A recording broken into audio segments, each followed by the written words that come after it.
యోహాను సువార్త 3వ అధ్యాయము. యూదులు అధికారి అయిన నికోదేమను పరిసయ్యుడొకడుండెను. అతడు రాత్రియందు ఆయన యొద్దకు వచ్చి, బోధకుడా, నీవు దేవుని యొద్ద నుండి వచ్చిన బోధకుడవని మేమెరుగుదుము.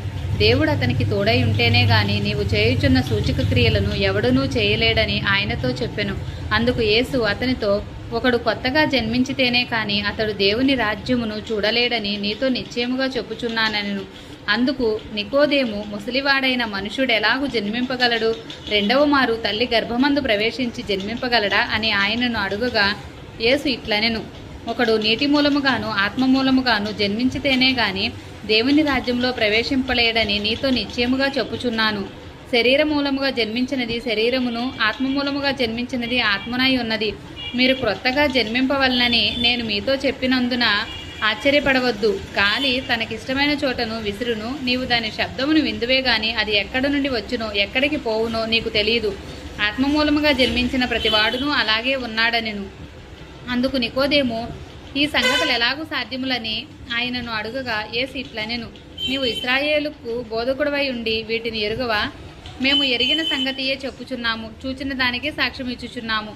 మా సాక్ష్యము మీరంగీకరింపరని నీతో నిశ్చయముగా చెప్పుచున్నాను. భూసంబంధమైన సంగతులు నేను మీతో చెప్పితే మీరు నమ్మకున్నప్పుడు పరలోక సంబంధమైనవి మీతో చెప్పిన యెడల ఎలాగూ నమ్ముదురు? మరియు పరలోకము నుండి దిగివచ్చిన వాడే, అనగా పరలోకములో ఉండు మనుష్య కుమారుడే తప్ప పరలోకమునకు ఎక్కిపోయిన వాడెవడూనూ లేడు. అరణ్యములో మోషే సర్పమును ఎలాగూ ఎత్తెనో అలాగే విశ్వసించు ప్రతివాడును నశింపక ఆయన ద్వారా నిత్యజీవం పొందినట్లు మనుష్య కుమారుడు ఎత్తబడవలెను. దేవుడు లోకమును ఎంతో ప్రేమించును కాగా ఆయన తన అద్వితీయ కుమారునిగా పుట్టిన వాని యందు విశ్వాసముంచు ప్రతివాడును నశింపక నిత్యజీవం పొందినట్లు ఆయనను అనుగ్రహించును. లోకము తన కుమారుని ద్వారా రక్షణ పొందుటకే గాని లోకమునకు తీర్పు తీర్చుటకు దేవుడు ఆయనను లోకములోనికి పంపలేదు. ఆయన యందు విశ్వాసముంచు వానికి తీర్పు తీర్చబడదు. విశ్వసింపని వాడు దేవుని అద్వితీయ కుమారుని నామమందు విశ్వాసముంచలేదు కనుక వానికి ఇంతకు మునిపే తీర్పు తీర్చబడెను. ఆ తీర్పు ఇదే, వెలుగు లోకంలోనికి వచ్చిన గాని తమ క్రియలు చెడ్డవైనందున మనుషులు వెలుగును ప్రేమింపక చీకటినే ప్రేమించిరి. దుష్కార్యము చేయు ప్రతివాడును వెలుగును ద్వేషించును, తన క్రియలు దుష్క్రియలుగా కనబడుకుండునట్లు వెలుగునొద్దకు రాడు. సత్యప్రవర్తనుడై తన క్రియలు దేవుని మూలముగా చేయబడి ఉన్నవని ప్రత్యక్షపరచబడినట్లు వెలుగునొద్దకు వచ్చును. అటు తర్వాత యేసు తన శిష్యులతో కూడా యూదయ దేశమునకు వచ్చి అక్కడ వారితో కాలము గడుపుచు బాప్తీసమిచ్చుచూ ఉండెను. సలీము దగ్గరనున్న ఐనో అను స్థలమున నీళ్లు విస్తారముగా ఉండెను కనుక యోహాను కూడా అక్కడ బాప్తీసమిచ్చుచూ ఉండెను. జనులు వచ్చి బాప్తీసము పొందిరి. యోహాను ఇంకను చెరసాలలో వేయబడి అందలేదు.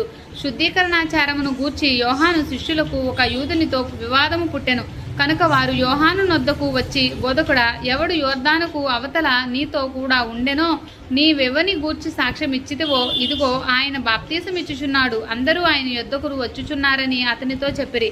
అందుకు యోహాను ఇట్లనెను, తనకు పరలోకము నుండి అనుగ్రహింపబడితేనే కాని ఎవడనూ ఏమీయూ పొందనేరడు. నేను క్రీస్తును కాననియు ఆయన కంటే ముందుగా పంపబడిన వాడినే అనియు చెప్పినట్లు మీరే నాకు సాక్షులు. పెండ్లి కుమార్తె గలవాడు పెండ్లి కుమారుడు అయితే నిలువబడి పెండ్లి కుమారుని స్వరము వినిడి స్నేహితుడు ఆ పెండ్లి కుమారుని స్వరము విని మిక్కిలి సంతోషించును. ఈ నా సంతోషము పరిపూర్ణమై ఉన్నది. ఆయన హెచ్చవలసి ఉన్నది, నేను తగ్గవలసి ఉన్నది. పైనుండి వచ్చువాడు అందరికీ పైనున్నవాడు, భూమి నుండి వచ్చేవాడు భూసంబంధమైన సంగతులను గూర్చి మాట్లాడును.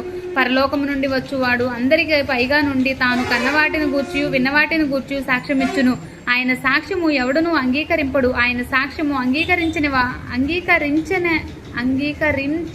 వాడు దేవుడు సత్యవంతుడును మాటకు ముద్రవేసి ఉన్నాడు. ఎలయనగా దేవుడు తాను పంపిన వానికి కొలత లేకుండా ఆత్మ అనుగ్రహించును కనుక ఆయన దేవుని మాటలే పలుకును. తండ్రి కుమారుని ప్రేమించుచున్నాడు గనుక ఆయన చేతికి సమస్తము అప్పగించి ఉన్నాడు. కుమారుని యందు విశ్వాసముంచు వాడే నిత్యజీవం గలవాడు. కుమారునికి విధేయుడు కానివాడు జీవము చూడడు, కానీ దేవుని ఉగ్రత వాని మీద నిలిచియుండును.